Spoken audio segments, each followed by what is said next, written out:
Olá pessoal, sejam muito bem-vindos ao nosso módulo 2 do quarto período.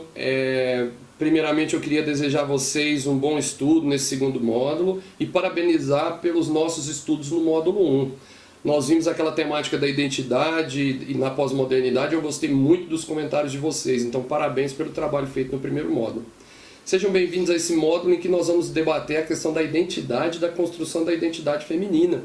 E hoje vocês perceberam que eu não estou sozinho na nossa videoaula, eu convidei para um bate-papo aqui nessa videoaula o professor Gustavo Borges. Antes de passar a palavra para ele, o professor Gustavo ele é um especialista na área de análise de obras literárias, trabalha tanto no ensino médio quanto no ensino superior há muitos e muitos anos com análise de obras literárias. Tivemos o prazer de trabalhar juntos em várias instituições de ensino, tivemos o prazer também de participar da seleção das obras indicadas para o vestibular da UFO por muito tempo. Então é um prazer ter ele aqui e vou deixar ele falar com vocês um pouco. Boa noite, pessoal. É brincadeira quando ele disse que eu sou especialista há muitos e muitos anos, né? Eu só tenho 18, não tenho tantos anos assim para ser especialista, né? Mas é um prazer estar com vocês. Se vocês acompanharam os últimos módulos, eu fui o cameraman dos últimos vídeos. Agradecer a participação, agradecer a participação de todos vocês e espero que hoje a gente consiga fazer um papo gostoso a respeito da identidade feminina na literatura. Antes do professor Gustavo falar com a gente, é interessante a gente observar que se a gente viu no primeiro módulo a questão das identidades na pós-modernidade, eu acho que o que ficou claro para todo mundo é que nós não podemos falar em identidade, nós temos que falar em identidades. E é por isso que no módulo 2 a gente vai para a questão da identidade feminina. E nesse sentido, pessoal, eu indiquei como leitura para vocês o livro O Segundo Sexo, da Simone de Beauvoir, a esposa do Sartre. Para quem conhece um pouquinho a história aí da filosofia, o Sartre e a Simone de Beauvoir eles representam um casal símbolo do existencialismo.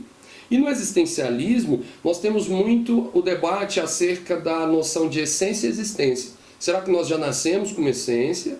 Ou será que a nossa essência vai sendo construída no decorrer da nossa existência?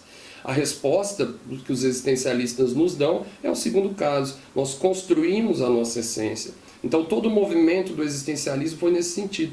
E a Simone de Beauvoir, ela coloca como objeto do estudo dela, dentro dessa linha existencialista, a questão da identidade feminina, que é o que nós vamos trabalhar hoje aqui. E quando ela debate, ela lança o livro O Segundo Sexo. Um livro extremamente polêmico e que vai trabalhar a noção de que a mulher não nasce mulher, a mulher se torna mulher. E principalmente, né, professor Gustavo, se torna mulher em um mundo extremamente machista, em que nós temos uma educação masculina e uma educação feminina. Nós podemos observar muito isso, né, até hoje na nossa sociedade, essa fragmentação, essa dicotomia entre as identidades. Vocês que estão assistindo a aula aí agora, por exemplo, se perguntem quais são as brincadeiras que vocês tiveram na infância de vocês. Eu tenho certeza que os meninos vão lembrar de algumas brincadeiras que remetem a profissões que se ligam ao mercado hoje. Enquanto que talvez as meninas podem se lembrar, com a idade de vocês ainda estão associados, a construção de brincadeiras que levavam a mulher a aprender a ser mãe, a aprender a ser dona de casa. E isso mostra que uma sociedade como a sociedade brasileira, ela constrói a identidade de uma forma a marcar o ambiente feminino naturalmente como um ambiente doméstico, como se a mulher tivesse a natureza para ser mãe, a natureza mais pacífica para ficar em um ambiente doméstico. Então a Simone de Beauvoir ela vai marcar muito essa discussão. E o título do livro, criticamente, aponta uma relação da identidade feminina, porque o segundo sexo, como o quê? A ideia de que o primeiro é o masculino. Ela já faz essa crítica. Então, né, assim como o Sartre coloca que não importa o que o mundo fez do homem, mas o que o homem faz do que o mundo fez dele, é interessante perceber que as mulheres que estão me assistindo agora, é necessário que para você subverter essa imagem essencialmente controlada pelo homem, de que a gente entenda essa formação identitária, que eu disse no primeiro módulo. Essa formação ligada à identidade feminina e colocando a mulher num segundo plano. Então, leiam, não deixem de ler O Segundo Sexo, da Simone de Beauvoir. Inclusive, eu coloquei lá uma entrevista com ela falando sobre a obra, que vai ajudar vocês, além das várias outras indicações. Então, é importante entender isso, para a gente fazer essa ligação com o nosso primeiro módulo. No primeiro módulo, nós falamos de identidades. A identidade feminina, portanto, como toda identidade na pós-modernidade, é uma identidade em construção. para entender essa identidade em construção e a superação. Nós estamos aqui filmando dia 8, né, professor, Dia Internacional da Mulher. A mulher, ela tem que entender primeiramente onde que ela está na história da literatura, da sua história, e no nosso caso, né, nós estamos analisando a história da literatura, para poder entender como que se projeta a imagem da mulher na literatura. E eu faço essa pergunta para vocês: será que a imagem da mulher na literatura é uma imagem da mulher ou uma imagem que foi projetada sobre a mulher a partir do homem, né? Então esse é a grande questão que nos traz esse módulo. Professor Gustavo, eu gostaria agora que você falasse com o pessoal a respeito da questão da mulher na literatura, né? Vamos pensar um pouquinho na história da literatura, de como que se constrói. Aí no final a gente bate um papo emendando o tema da identidade com essa questão literária. Moçada, eu acredito que, primeiramente, nós estamos em um espaço que é muito importante para essa modernidade, que é poder discutir isso. Porque a argumentação que a gente pode tecer, essa liberdade linguística que nós temos hoje, essa democracia que vivemos, nos permite melhorar o espaço que nós vivemos. Eu acho que esse é o sentido de tudo que a gente está fazendo aqui, de toda a nossa função enquanto educador. Exatamente. Tá? Então eu queria começar aí com vocês, a respeito desse discurso de identidade da mulher dentro da literatura. Eu queria falar de uma escritora que é por si só existencialista. É uma ucraniana, que na verdade é muito mais brasileira, chegou aqui muito mais com cerca de 2 meses, né, Clarice Lispector. E o que o professor Mário disse sobre, será que quando eu vejo uma personagem feminina, que é a construção, que é o reflexo do que nós temos na realidade, será que esse reflexo é a identidade feminina sendo construída pela própria mulher? Ou será que é o que dizem, ou o que o homem afirma ou quer afirmar sobre essa mulher? Então aí eu queria que vocês se dividissem em 2 grupos, porque eu preciso ler autores masculinos que falam sobre mulher, como Machado de Assis, como José de Alencar, por exemplo, né? E autoras femininas que falam também sobre a mulher. Então, a primeira indicação seria a Clarice Lispector. Para a Clarice Lispector, e vocês podem verificar em personagens como Macabeia, da Hora da Estrela, ou as personagens femininas dos contos de Clarice, que são magníficos. Então, eu queria ilustrar com o conto O Amor. O Amor é o conto de uma mulher que ela se encontra em casa fazendo cortes de roupa, de cortina, enquanto a sua família cresceu. Seus filhos cresceram e não precisam mais dela. Então ela está, de alguma forma, tentando se reprogramar no contexto, deixar de ser mãe, retomar a sua vida enquanto mulher. Tá?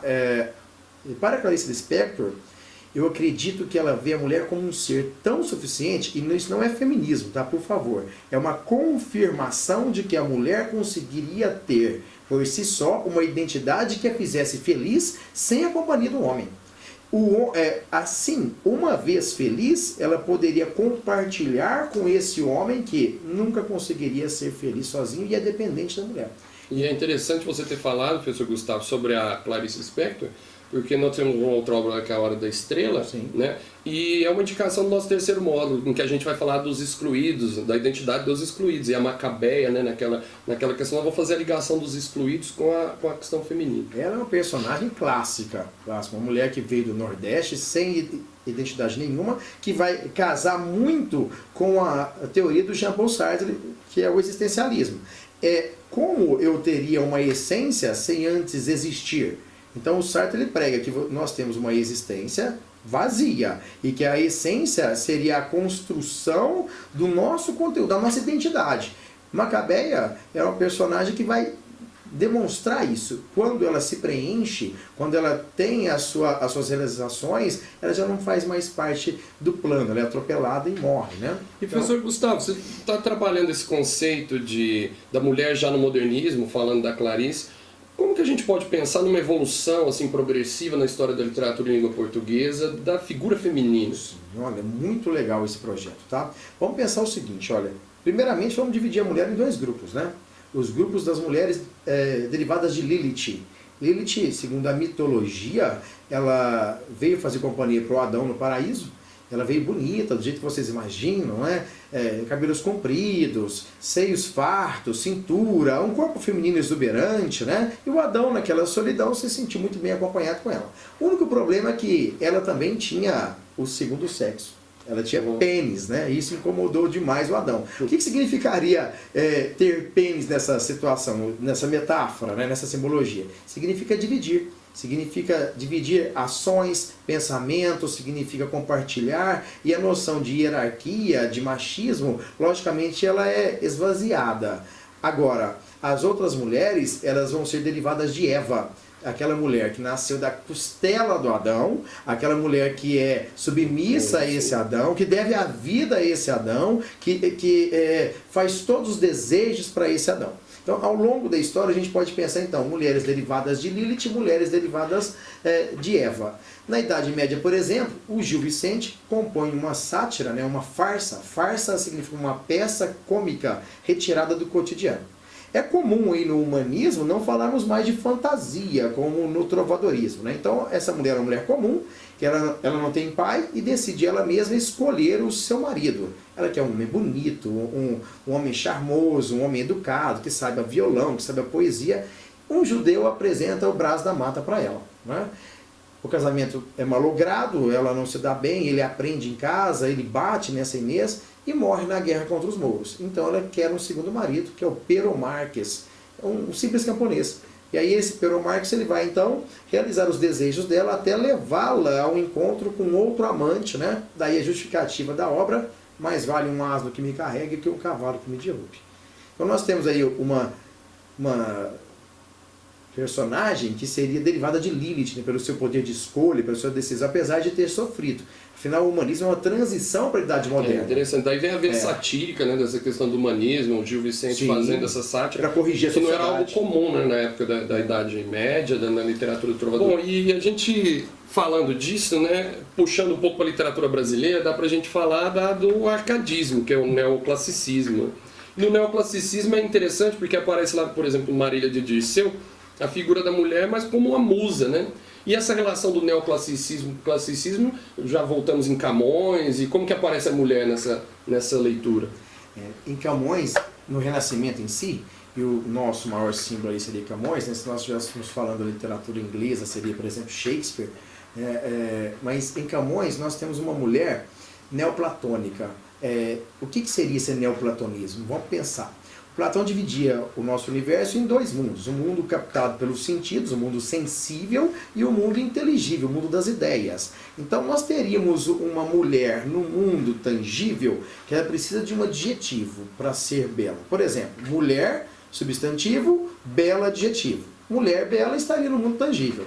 No mundo inteligível, não precisaria mais do concreto, é o mundo da abstração. Então, sai o substantivo e fica somente o ideal de beleza suprema, do amor perfeito, da mulher perfeita. Então, essa busca do neoclassicismo do século XVIII em Camões vai configurar exatamente o modo como o Tomás Antônio Gonzaga, na personificação de Dirceu, vê a sua amada, né? Uma mulher idealizada, linda, perfeita. Mas cuidado, que como a gente falou, que às vezes é um homem falando a figura feminina, tem alguns momentos da obra em que ele fala, no verbo, no imperativo, ele diz assim: Marília, tu farás bela companhia, enquanto eu trabalho, tu declamarás poesias para mim. Então a gente consegue perceber que o sujeito, quando ele vai aderir no nosso plano mesmo, uma postura muito platônica, muito delicada com a mulher, ele não consegue muitas vezes manter essa postura ao longo do relacionamento duradouro. Então no começo de Marília de Dirceu, ela é essa musa perfeita. Em algumas passagens, já na segunda parte para o final, ele já começa a trazer essa mulher para o universo tangível, para dizer: olha, a gente vai morar junto, eu vou te dar casa, comida, ovelha, leite, rebanho e tal, mas quem manda sou eu. Então tem um tom patriarcal dentro da obra Marília de Dirceu. Em Camões, quando essa mulher desce para esse nosso mundo, que é o mundo tangível, a gente pode lembrar aquele soneto que ele fez para Dinamene, a chinesa a qual ele era amante, e é até uma passagem interessante. Quando ele escreve os Lusíadas, ele vai para Macau, na China, o navio naufraga e ele fica em dúvida se salva a mulher ou se salva os Lusíadas. E aí essa questão de identidade, né, ele salvou a obra renascentista, e a mulher morre. E para ela ele faz um soneto. que é um soneto neoplatônico, né? Alma minha gentil que te partiste tão cedo dessa vida descontente, repousa lá no céu eternamente e vive ao cá na terra sempre triste. E ele vai tecendo essa ideia de distância, de antítese. Talvez né? ela teria até ficado mais feliz, né? Ao invés do soneto, se ele tivesse pegado ela. Eu acho que não compensa dar uma morridinha para receber o soneto, né? Mas são coisas aí da arte, são coisas da época, né? Os bastidores são maravilhosos. Né? Dos bastidores. Agora uma coisa, essa questão patriarcal foi muito importante ter falado, porque o Brasil é historicamente marcado pela questão da família patriarcal. E isso vai parar na literatura. Sim. Quando a gente entra, por exemplo, no romantismo, né? Qual a imagem que se faz da mulher no romantismo da literatura brasileira? Muito bem. Eu creio que, tanto no romantismo quanto no realismo, nós vamos trabalhar as escalas sociais. Por exemplo, o Brasil ele era formado, ele era propriedade da família imperial. Então nós temos na escala de uma pirâmide lá em cima, aqueles que são ligados à realeza. Então são os homens brancos de prestígio. Então, duques, condes, viscondes, e lembremos que isso são títulos comprados para que as pessoas possam circular junto da corte. Tá? Então geralmente são vendedores de escravos, traficantes de escravos e tudo mais. No meio da pirâmide nós temos os trabalhadores brancos que precisam da ajuda das pessoas que são representativas dessa aristocracia. E embaixo nós temos o negro. O que o romantismo faz? Ele se preocupa em simplesmente fazer uma literatura da elite para a elite.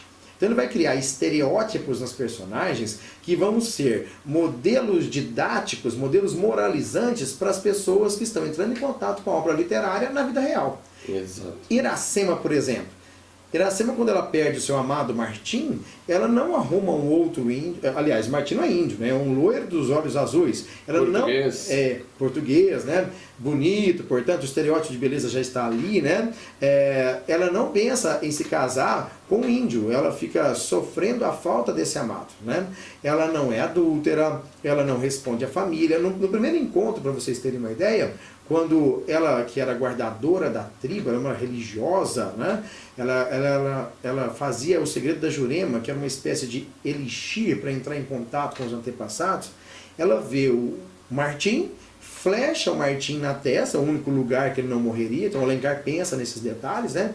E ele então pega na espada para matar Iracema. Ele vê que é uma mulher muito bonita e decide não matar.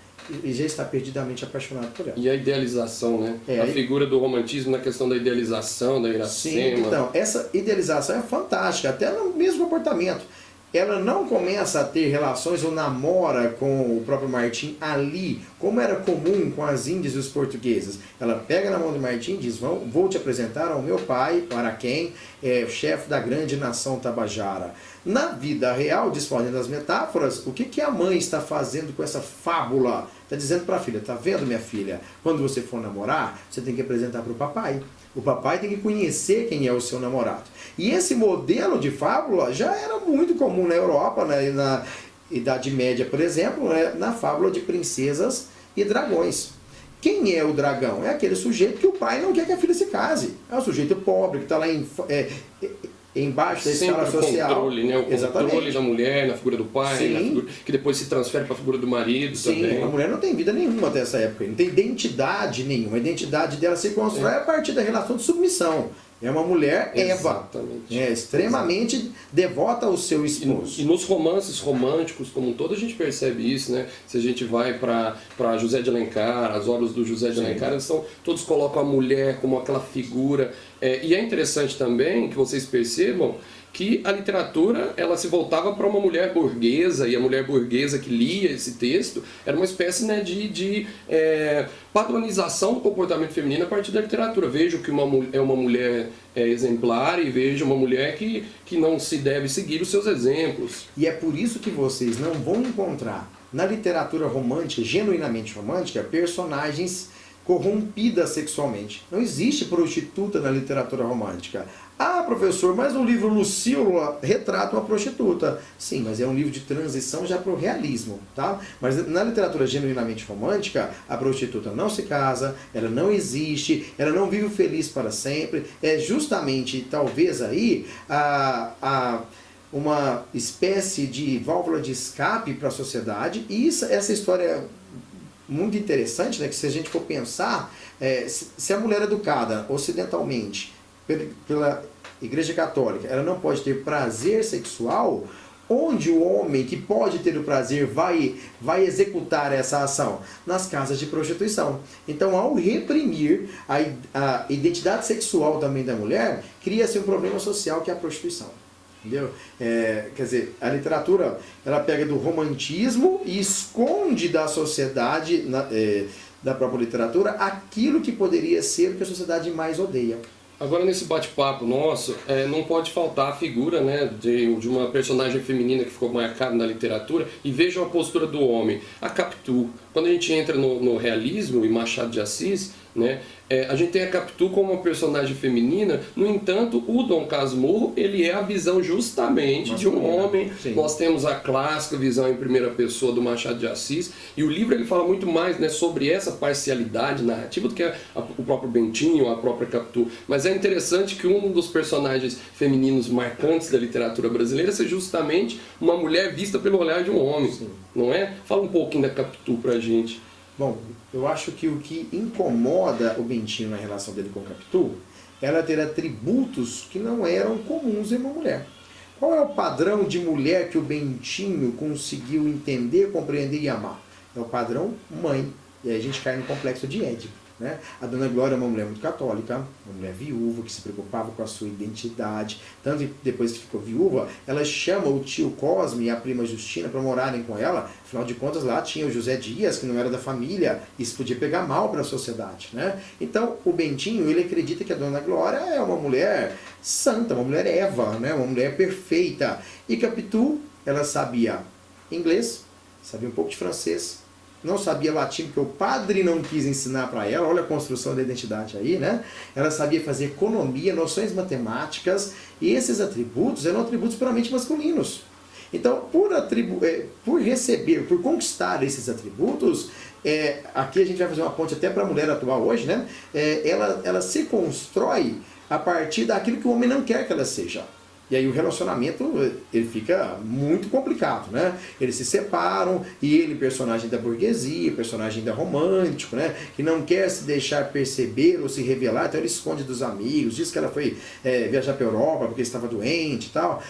Mas enfim, ele foi sempre apaixonado por ela e nunca compreendeu aquele modelo de mulher que não era comum. Como ele ia justificar para a sociedade machista que ele tinha uma mulher que pensava, que tinha atitudes, que tinha atributos, e ele era conivente com isso. Acho que fica visível, né, professor Gustavo, o medo que o homem tem da mulher, né? Porque a mulher, ela exerce... Demais, nós que somos homens aqui, somos casados, a gente sabe muito bem o que isso representa. Muito bem casados. Muito bem casados, exatamente.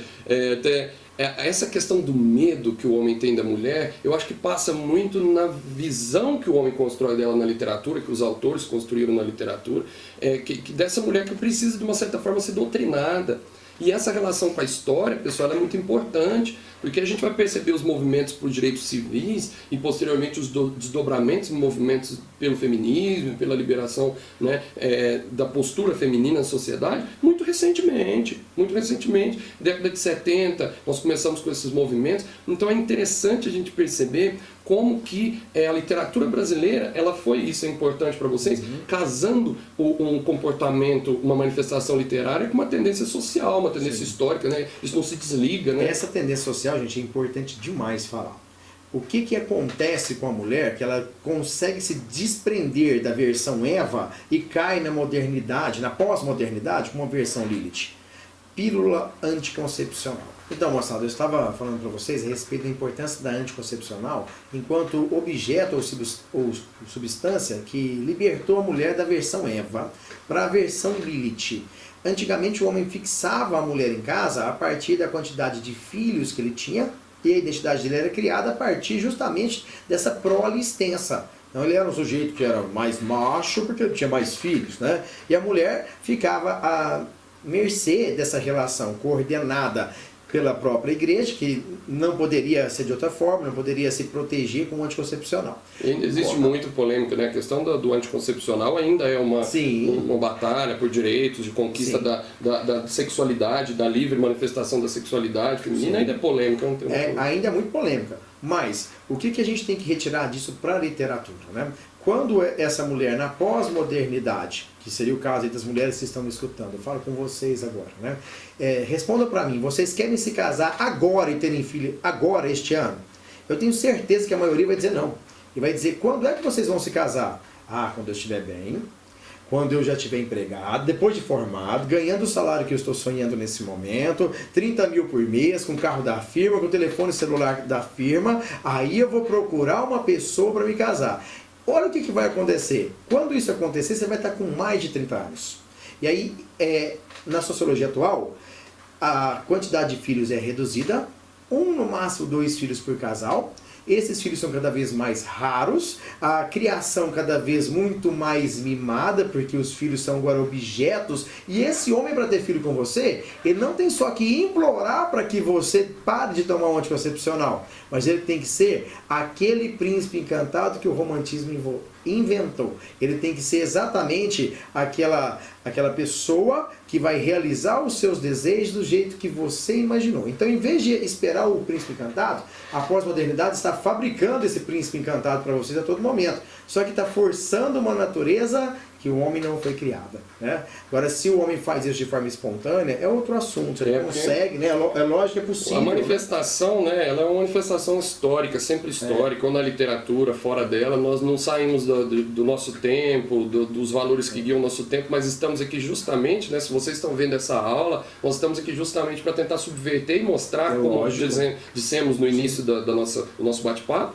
que a essência é construída na existência. E isso aí, ó, até pra gente finalizar, essa ideia de subverter, de mostrar, de incutir em vocês a ideia do pensamento, eu queria comentar uma personagem muito importante para a literatura, mas muito mesmo.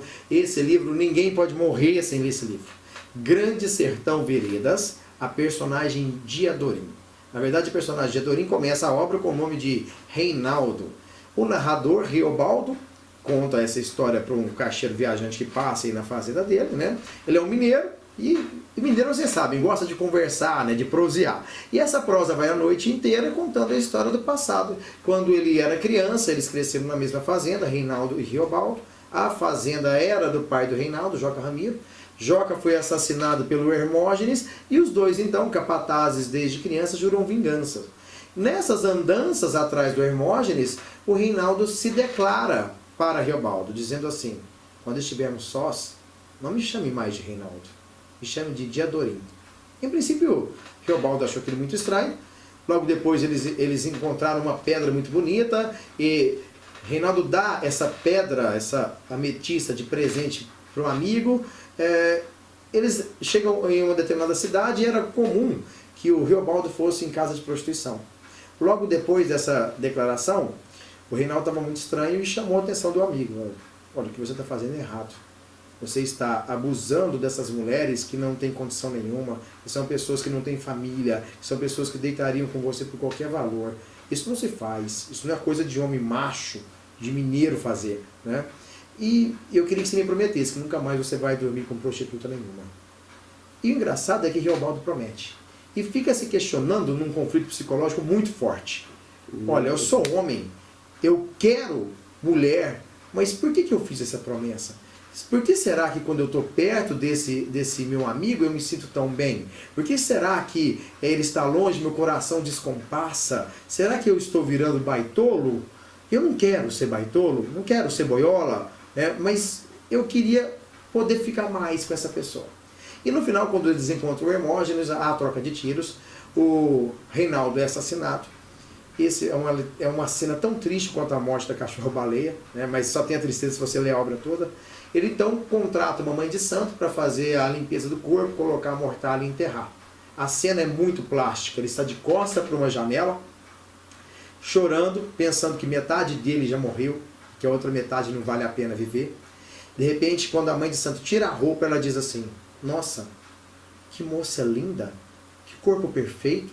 Ele se assusta, olha para trás, e não consegue entender aquilo. Como uma moça? Ele cresceu comigo durante quase 20 anos, um homem perfeito, forte, como os outros capatazes, uma espécie de domador de burro bravo, e ele vai investigar. Quando essa menina nasceu, a mãe morreu no parto. E o pai não sabia como criar uma filha e, com medo dessa menina se perder no meio dos capatazes, travestiu a menina de homem e deu-lhe o nome de Reinaldo. E aí então, ele termina essa obra em 1956, discutindo-se o que eu devo fazer para amar uma pessoa. Será que eu devo amar de fora para dentro ou de dentro para fora? Será que é o interior que vale? Né? E aí termina com uma frase síntese, né? Amar é reconhecer-se incompleto. Muito legal a gente terminar esse bate-papo falando justamente de Diadorim, falando de Guimarães Rosa, falando dessa riqueza da cultura mineira. Professor Gustavo, queria te agradecer por esse bate-papo. Eu que agradeço, tá? pessoal. Nós tentamos fazer aqui um bate-papo descontraído, porque eu acho que muitas das vezes, batendo um papo, é que nós nos cobrimos de cultura, de intelectualidade. Sim. E vamos evoluindo nessa busca da identidade. Pessoal, e papeiem. Exatamente. Agora, troquem ideia, façam todas as atividades do módulo e continuem, porque a autonomia, como eu disse no nosso primeiro encontro, é a chave do sucesso. Tá? Muito obrigado. Parabéns às mulheres. Vocês vão ver essa aula, não sei se no dia, mas parabéns pelo Dia Internacional das Mulheres. Agradecer ao professor Gustavo, que agora é papai, tem 8 dias que ele é papai. Não sei se no nosso vídeo vai aparecer o Theo chorando aqui, tá? Mas se aparecer, foi uma contribuição extra para nossa aula. Um abraço, pessoal, e até o próximo módulo. Até.